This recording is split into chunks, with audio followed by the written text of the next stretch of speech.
Hello दोस्तों, नमस्कार। स्वागत है एक बार फिर से आप सभी के अपने प्रिय चैनल पर। दोस्तों, आपको बता दें जो अभी की सबसे बड़ी खबर आ रही है, जहां पर अब आतंकियों की खुदेगी खबर। जम्मू कश्मीर दौरे पर पहुंचे गृह मंत्री अमित शाह जी ने राजौरी घटना पर कह दी बड़ी बात, दे दिया बड़ा निर्देश। जी हां दोस्तों, और साथ ही साथ आपको बताएंगे जहां पर रशिया के राष्ट्रपति की जान खतरे में, 7 अक्टूबर से पहले पुतिन की हत्या किए जाने का बड़ा दावा। बताएंगे दोस्तों क्या है ये बड़ी खबर, और साथ ही आपको बताएंगे जहां पाकिस्तान में आर्थिक संकट के बीच अब गिलगित बाल्टिस्तान में उठी बड़ी मांग। लोगों ने कहा पीओके को भारत में मिलाया जाए। जी हां दोस्तों, सबसे बड़ी खबर आज आपको बताने वाले हैं, तो दोस्तों आराम से बनेगा वीडियो के अंत तक। और अभी खबरों में आगे बढ़ने से पहले हमेशा की तरह अगर आप भी अपने भारतीय सेनाओं का और प्रधानमंत्री नरेंद्र मोदी जी का दिल से समर्थन करते हैं तो इस वीडियो को भी कर दीजिए लाइक, चैनल को कर दीजिए सब्सक्राइब, बेल आइकन दबाइए, साथ ही कमेंट बॉक्स में लिख दीजिएगा जय हिंद। जी हां दोस्तों, तो चलते हैं पहली और सबसे बड़ी खबर की तरफ, जहां पर अब आतंकियों की खुदेगी कब्र। जम्मू कश्मीर दौरे पर पहुंचे गृह मंत्री अमित शाह जी ने राजौरी घटना पर कह दी ये बड़ी बात। बता दें केंद्रीय गृह मंत्री अमित शाह जी ने शुक्रवार को कहा है कि जम्मू कश्मीर के राजौरी में हाल ही में हुए आतंकी हमलों की जांच राष्ट्रीय अन्वेषण अभिकरण बोले तो NIA को सौंप दी गई है। शाह ने यहाँ एक दिन के दौरे के बाद एक संवाददाता सम्मेलन को संबोधित करते हुए कहा है कि पिछले 1.5 साल में जम्मू में हुई सभी आतंकी घटनाओं को भी NIA जांच करेगा और जम्मू कश्मीर पुलिस जांच में सक्रियता से सहयोग करेगी। उन्होंने कहा कि हमने कल राजौरी घटना की जांच NIA को सौंप दी। राजौरी में 1 और 2 जनवरी को हुए दोहरे आतंकवादी हमलों में 7 लोगों की मौतें हो गई थी, जबकि 14 लोग घायल हो गए थे। अमित शाह जी ने सुरक्षा एजेंसी और जम्मू कश्मीर के शीर्ष अधिकारियों के साथ सुरक्षा समीक्षा बैठक भी की। उन्होंने कहा कि हमने इसको लेकर चर्चा की है कि सुरक्षा व्यवस्था को और कैसे मजबूत किया जाए। सुरक्षा एजेंसियों ने मुझे बताया कि वे किसी भी स्थिति से निपटने और भविष्य में ऐसी घटनाओं को रोकने के लिए 100% तैयार है। गृह मंत्री ने कहा कि बैठक में उपराज्यपाल मनोज सिन्हा भी शामिल थे। उन्होंने कहा कि बैठक में मौजूदा स्थिति की पूरी समीक्षा की गई और आतंकी के समर्थन तंत्र पर गहन चर्चाएं हुई। उन्होंने कहा कि एक समयबद्ध कार्य योजना तैयार की गई है, जिसमें 3 महीने के भीतर जम्मू संभाग के सभी क्षेत्रों में सुरक्षा व्यवस्था को मजबूत करने की परिकल्पना की गई है। जी हाँ दोस्तों, बात करें एक और बड़ी खबर की, जहाँ पर रशिया के राष्ट्रपति की जान खतरे में, 7 अक्टूबर से पहले पुतिन की हत्या किए जाने का बड़ा दावा। जी हां, रशिया के राष्ट्रपति व्लादिमीर पुतिन को लेकर बड़ा दावा किया गया है। कहा यह जा रहा है कि 7 अक्टूबर से पहले पुतिन की हत्या कर दी जाएगी। ये दावा है यूक्रेन में रह रहे रूस के विपक्षी नेता लया पोनोमारेव का। लया पोनोमारेव पुतिन के घोर विरोधी माने जाते हैं। उनका दावा है कि पुतिन के 71वें जन्मदिन से पहले ही पुतिन की हत्या कर दी जाएगी और ऐसा करने वाला उनका कोई करीबी ही होगा। इससे पहले कई मीडिया रिपोर्ट्स में पुतिन के कैंसर से पीड़ित होने का भी दावा कई बार किया जा चुका है। जो लोग शुरू से हमारे साथ जुड़े हैं दोस्तों, रेगुलर हमारे खबर को देखते हैं, उनको पता होगा कि कितनी बार ऐसी खबरें आ चुकी हैं पुतिन को लेकर कि उनको कैंसर जैसी बीमारी है। खासकर अमेरिकी मीडिया कई बार पुतिन के गंभीर बीमारी से पीड़ित होने का दावा कर चुकी है। ऐसे में लया पोनोमारेव का ये दावा चौंकाने वाला है। अमेरिकी मैगजीन न्यूज वीक को दिए इंटरव्यू में लया पोनोमारेव ने कहा कि यूक्रेन का कोई भी हिस्सा ऐसा नहीं है जहाँ रशिया का 100% नियंत्रण हो। रशिया यूक्रेन को लेकर गलत दावे कर रहा है। हालांकि इस दौरान उन्होंने इस बात को भी स्वीकार किया है कि पुतिन को हरा पाना नामुमकिन माना जाता है। उन्होंने कहा कि मैं अपनी इस बात पर कायम हूँ कि पुतिन अपना अगला जन्मदिन नहीं मना पाएंगे। लया पोनोमारेव की छवि एक ऐसे विपक्षी नेता के रूप में है दोस्तों, जिसने हर मंच पर पुतिन की गलत नीतियों के खिलाफ आवाज उठाई है और वो 2007 से 2016 तक सांसद भी रह चुके। ऐसे में ये बहुत बड़ा दावा, बहुत बड़ी खबर दोस्तों पुतिन को लेकर आ रही थी। अगर आप भी मानते कि पुतिन का कोई बाल भी बाका नहीं कर सकता और ये सब दावे बिल्कुल भ्रम की तरह है, तो अपनी राय अवश्य दीजिएगा दोस्तों। और जिस प्रकार से भारत और रशिया के संबंध हमेशा से मजबूत रहे हैं, रशिया ने हर वक्त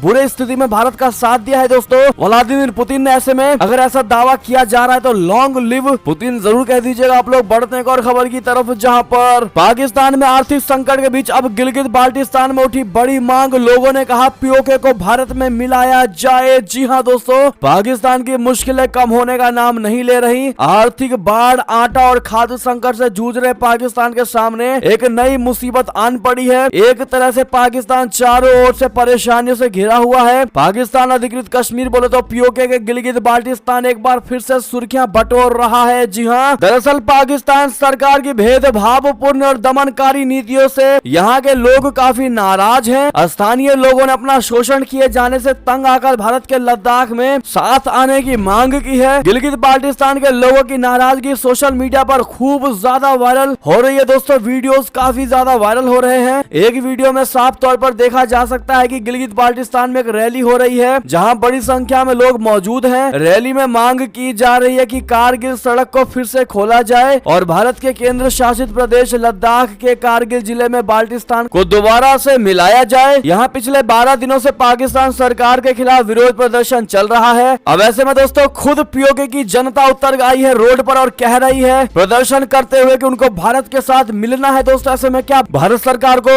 विचार करना चाहिए दोस्तों, क्योंकि जब खुद वहाँ की जनता ऐसा कह रही है तो अब वो दिन दूर नहीं कि भारत अपना पीओके फिर से अपने अंडर ले सकता है। जी हाँ दोस्तों, बहरहाल आपकी जो भी निजी राय हो कमेंट में लिखकर अवश्य बताइएगा। बात करते हैं एक और बड़ी खबर की, जहाँ पर क्या बेल्ट एंड रोड इनिशिएटिव को बंद करेगा चीन? जिनपिंग के बीआरआई पर क्यों उठा रहे सवाल, क्या है इसका जवाब? बता दें चीन की महत्वाकांक्षी परियोजना बेल्ट एंड रोड इनिशिएटिव पूरी दुनिया में बदनाम है। ये वही परियोजना है जिसके जरिए चीनी सरकार गरीब देशों को अपना गुलाम बना रही है। इसके बावजूद एशिया और अफ्रीका के कई गरीब देश इस परियोजना के जरिए चीन से कर्ज की उम्मीदें पाले बैठे हैं। हालांकि चीन ने फिलहाल बीआरआई के जरिए नए कर्जों को जारी करने पर रोक लगा रखी है। चीनी सरकार कभी कोरोना तो कभी कर्ज मांगने वाले देशों के अंदरूनी हालात का हवाला देकर बहाने बना रही है। ऐसे में अंदेशा ये जताया जा रहा है कि क्या चीन ने बेल्ट एंड रोड इनिशिएटिव के जरिए नए कर्ज पर रोक लगा दी है। चीनी राष्ट्रपति शी जिनपिंग ने 2010 के मध्य में एशिया, यूरोप और अफ्रीका महाद्वीप को जोड़ने के लिए बीआरआई परियोजना की शुरुआत की थी। जी हाँ, अब ऐसे में क्या बीआरआई को बंद कर देगा चीन? विशेषज्ञों की माने तो ये कहना जल्दीबाजी होगा कि चीन ने बीआरआई में निवेश कम कर दिया है। ये सही है कि महामारी के दौरान चीन ने बीआरआई के तहत आने वाले प्रोजेक्ट की छटनी की है, लेकिन चीन के भारी भरकम निवेश को देखते हुए कभी भी इस मेगा प्रोजेक्ट को छोड़ने की संभावना नहीं है। कुछ पश्चिमी विशेषज्ञों का मानना है कि चीन पिछले 2 साल से कोरोना महामारी से जूझ रहा है। वहाँ की सरकार भले ही महामारी से जुड़े सही आंकड़े छिपा ले, लेकिन जमीन पर मौजूद स्थितियों को बदलना उसके लिए संभव नहीं है। जी हाँ, एक और खबर की बात करते हैं दोस्तों, जहाँ प्रधानमंत्री मोदी जी की राह पर बढ़ेंगे दोस्त नेतन्याहू। रशिया इजराइल में करीबी के संकेत, अमेरिका को लगा तगड़ा वाला झटका। जी हाँ, यूक्रेन युद्ध के बीच दुनिया स्पष्ट रूप से 2 खेमों में बट गई है। एक तरफ वे देश जो यूक्रेन पर रूसी हमले की जमकर निंदा कर रहे हैं और जेलेंस्की को जमकर हथियार दे रहे हैं, तो वहीं भारत जैसे ऐसे देश भी हैं जिन्होंने रूसी कार्रवाई की निंदा तो नहीं की है, लेकिन वैश्विक और द्विपक्षीय मुलाकातों में पुतिन को जमकर सुना दिया है। पीएम मोदी जी के बयान ये दौर युद्ध का नहीं है वाला, उसकी दुनिया भर में चर्चाएं हो रही थी। अब इजराइल में नई सरकार आई है और पीएम मोदी जी के दोस्त बेंजामिन नेतन्याहू सत्ता में फिर से आए हैं। दक्षिणपंथी नेतन्याहू के सत्ता में आने के बाद कई विश्लेषक अब ये कह रहे हैं कि उनके नेतृत्व में इजराइल रशिया के साथ दोस्ती को मजबूत कर सकता है। जी हाँ, इजराइल की विदेश नीति में बदलाव का यह संकेत 2 जनवरी को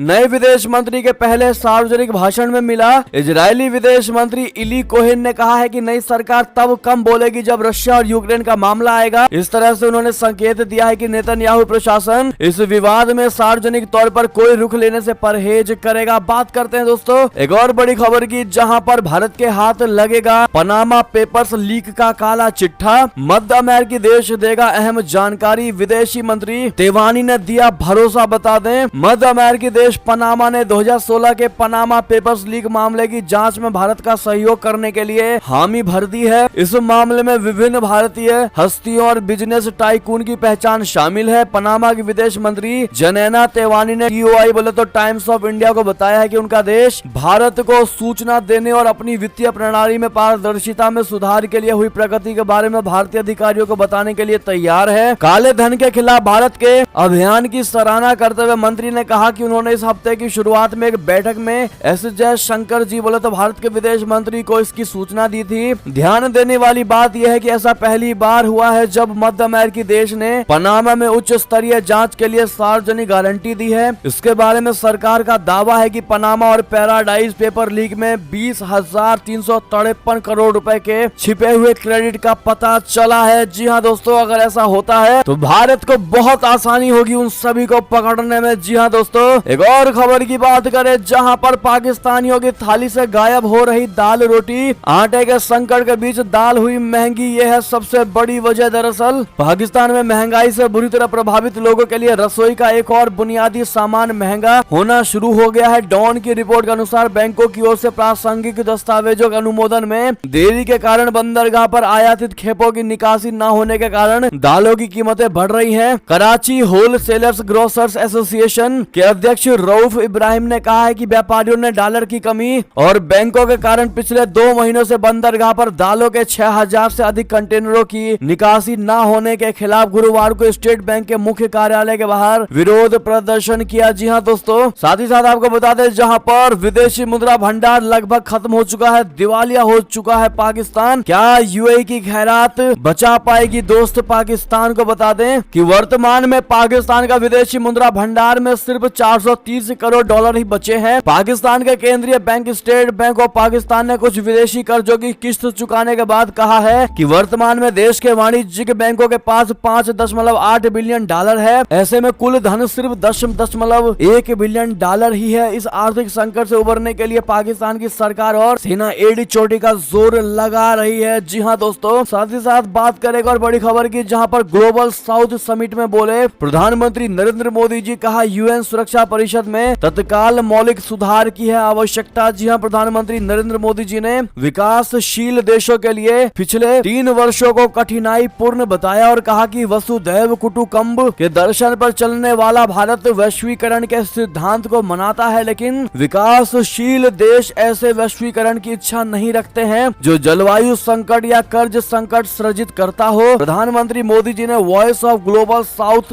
डिजिटल सम्मेलन के दूसरे दिन अपने संबोधन में कहा कि पिछले 3 साल विकासशील देशों के लिए कठिन रहे हैं। कोविड-19, ईंधन, उर्वरक, खाद्यान्न की कीमतों में वृद्धि और बढ़ते भू राजनीतिक तनावों ने विकास संबंधी प्रयासों को प्रभावित किया है। जी हां दोस्तों, बात करेगा और खबर की जहां पाकिस्तान में रची गई जम्मू और कश्मीर में चुंबकीय बम गिराने की साजिश आतंकियों की मदद करती थी ये टोली। बता दें पाकिस्तान में मौजूद आतंकी संगठनों ने जम्मू कश्मीर में सक्रिय दहशतगर्दों को हथियार एवं गोला बारूद जिसमें यूबीजीएल राउंड बोले तो अंडर बैरल ग्रेनेड लॉन्चर और चुंबकीय बम भी शामिल है, पहुंचाने के लिए स्थानीय स्तर पर एक टोली खड़ी कर रखी थी। जम्मू क्षेत्र में इस टोली का सरगना पाकिस्तानी हैंडलर सज्जाद गुल था। सीमा पार से आने वाले ड्रोन बोले तो हेक्साकॉप्टर के जरिए कब और कहां पर हथियार व गोला बारूद गिराया जाएगा वही ये सब तय करता था। अगर ये टोली ड्रोन को सफलता पूर्वक हासिल कर लेती थी तो उसके बाद हथियार और गोला बारूद को कश्मीर घाटी में सक्रिय आतंकियों तक पहुंचाया जाता था। एनआईए ने गुरुवार को इस मामले में जम्मू स्थित विशेष अदालत के समक्ष 6 आरोपियों के खिलाफ चार्जशीट दाखिल की है। जी हां दोस्तों, ऐसे में इन आरोपियों के खिलाफ क्या एक्शन लेना चाहिए दोस्तों हमारी भारत की सरकार को कमेंट में लिखकर अवश्य बताइएगा। चलते हैं और बड़ी खबर की तरफ जहां पर तालिबान के इस कदम पर भड़का ओआईसी, कहा यह इस्लाम के नियमों के खिलाफ। दरअसल दुनिया भर से आलोचना के बावजूद अफगानिस्तान में महिलाओं पर तालिबानी अत्याचार लगातार जारी है। अफगानिस्तान ने कुछ दिन पहले ही घरेलू और विदेशी एनजीओ में महिलाओं को काम करने पर रोक लगा दी थी। तालिबान के इस कदम पर इस्लामिक देशों के संगठन ऑर्गेनाइजेशन ऑफ इस्लामिक कॉर्पोरेशन बोले तो ओआईसी ने कड़ी प्रतिक्रिया दी है। टोलो न्यूज के अनुसार ओआईसी ने बयान जारी करते हुए तालिबान के इस कदम को इस्लामिक कानून के उद्देश्यों और अल्लाह के दूत की कार्य प्रणाली का उल्लंघन करार दिया है। अफगानिस्तान में मौजूदा हालात के बारे में चिंता व्यक्त करते हुए इस्लामिक सहयोग संगठन ओआईसी ने तालिबान से इस फैसले पर पुनर्विचार करने का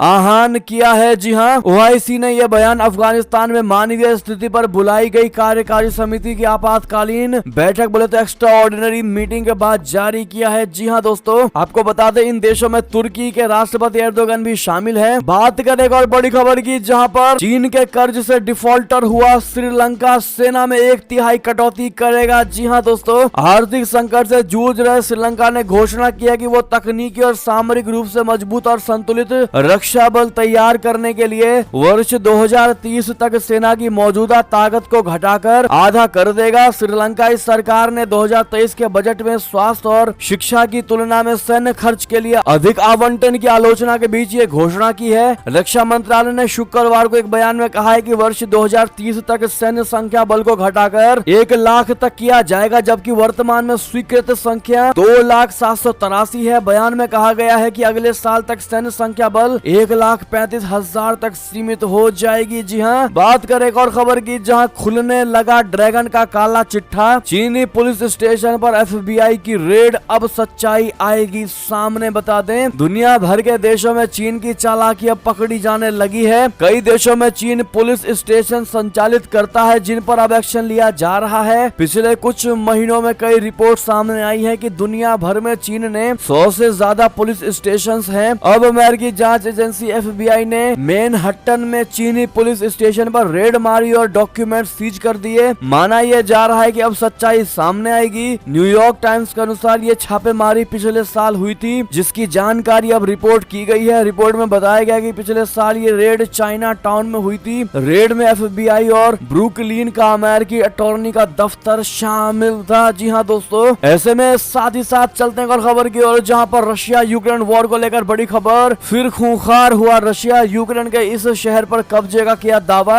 इस पर जेलेंस्की ने क्या बयान दिया दोस्तों, आपको बता दें। यूक्रेन के साथ चल रहे युद्ध के बीच रशिया ने शुक्रवार को एक सनसनीखेज दावा किया। दावा दोस्तों ऐसा किया है कि उसने यूक्रेन के पूर्वी शहर सोलेदर पर कब्जा कर लिया है, ऐसा बोला है। हालांकि यूक्रेन ने रशिया के दावे पर सवाल उठा दिया। यूक्रेन की तरफ से जारी बयान में कहा गया है कि रात में भीषण लड़ाई हुई थी, लेकिन सोलेदर रशिया के कब्जे में गया है, इससे इनकार किया है दोस्तों। तो वहीं यूक्रेन के राष्ट्रपति जेलेंस्की ने इसको लेकर एक वीडियो भी जारी किया है, जिसमें खुद से बयान दिया है। उन्होंने कहा कि यूक्रेनी सेना ने अहम स्थानों पर अपनी पोजीशंस बना रखी है। जी हाँ, रूसी रक्षा मंत्रालय की तरफ से जारी बयान में कहा गया है कि यूक्रेन के खिलाफ युद्ध में कई झटकों के बाद सोलेदर पर कब्जा रशिया के लिए एक दुर्लभ जीत का प्रतीक होगा। मंत्रालय ने कहा है कि रशिया और यूक्रेन की सेना के बीच खूनी संघर्ष के केंद्र सोलेदर पर रूसी सेना ने कब्जा कर लिया है। बात करते हैं दोस्तों इसी से जुड़ी बड़ी खबर की, जहां पर युद्ध पर सवाल उठाने वालों की खैर नहीं। पुतिन हुए सख्त, अब जब्त करेंगे उनकी प्रॉपर्टी। दरअसल यूक्रेन के खिलाफ युद्ध का विरोध करने वाले रूसी नागरिकों के खिलाफ सख्त कदम उठाने का ऐलान किया गया है। रूसी सरकार ऐसे लोगों की संपत्ति जब्त कर लेगी। व्लादिमीर पुतिन की आलोचना करने वालों के साथ भी यही सलूक किया जाएगा। व्लादिमीर पुतिन के एक करीबी ने इस बात की जानकारी दी है। सिर्फ इतना ही नहीं, इस युद्ध के दौरान देश छोड़कर भागने वालों के साथ भी ऐसा ही किया जाएगा।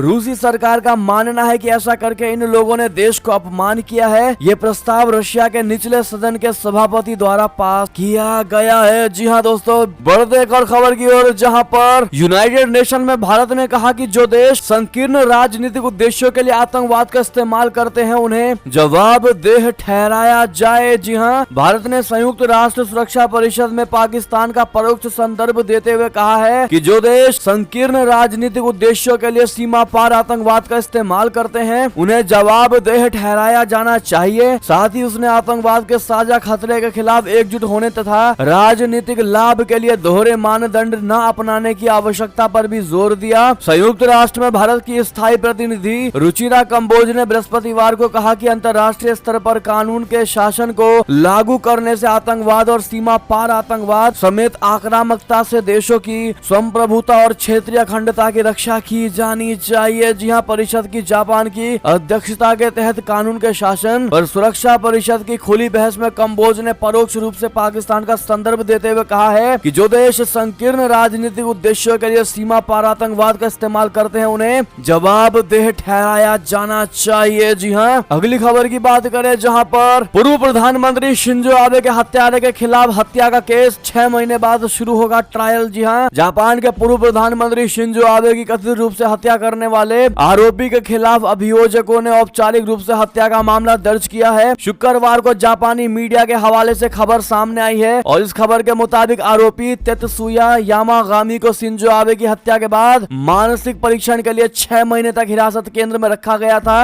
अब वापस उसे पुलिस को सौंप दिया गया है। जी हाँ, अभियोजकों का कहना है कि आरोपी यामागामी अब ट्रायल के लिए फिट है। हत्या के मामले के अलावा उस पर शस्त्र नियंत्रण कानून के उल्लंघन का भी मामला दर्ज किया गया है। बता दें कि बीते साल जुलाई में जापान के नारा में पूर्व प्रधानमंत्री शिंजो आबे की गोली मारकर हत्या कर दी गई थी। इसके बाद हमलावर को तुरंत गिरफ्तार कर लिया गया था। जी हाँ, साथ ही साथ दोस्तों बढ़ते हैं और खबर की तरफ, जहां पर यूनाइटेड किंगडम के बाद यूएस की भी कमान संभालेगा भारतवंशी। रॉ खन्ना के नाम पर अटकलें तेज। दरअसल ब्रिटेन में ऋषि सुनक के प्रधानमंत्री बनने के बाद अब अमेरिका में भी भारतवंशी राष्ट्रपति को लेकर अटकलें लगाई जाने लगी हैं। खबर यह है कि राजनीतिक गलियारों में कैलिफोर्निया कांग्रेसी प्रतिनिधि रॉ खन्ना के नाम पर चर्चाएं जारी हैं। उन्होंने खुद ही सीनेट की तैयारियों को लेकर संकेत दिए थे, लेकिन डेमोक्रेट पार्टी हलकों में कहा जा जा रहा है कि खन्ना लंबी उड़ान भर सकते हैं। मीडिया रिपोर्ट्स के अनुसार खन्ना के करीबी बता रहे हैं कि वो 2028 राष्ट्रपति चुनाव के लिए विचार कर रहे हैं, लेकिन अगर 2024 में मौजूदा राष्ट्रपति जो बाइडेन नहीं उतरते हैं तो खन्ना चुनौती पेश कर सकते हैं। इसके अलावा कहा जा रहा है कि खन्ना एक अच्छे सीनेटर भी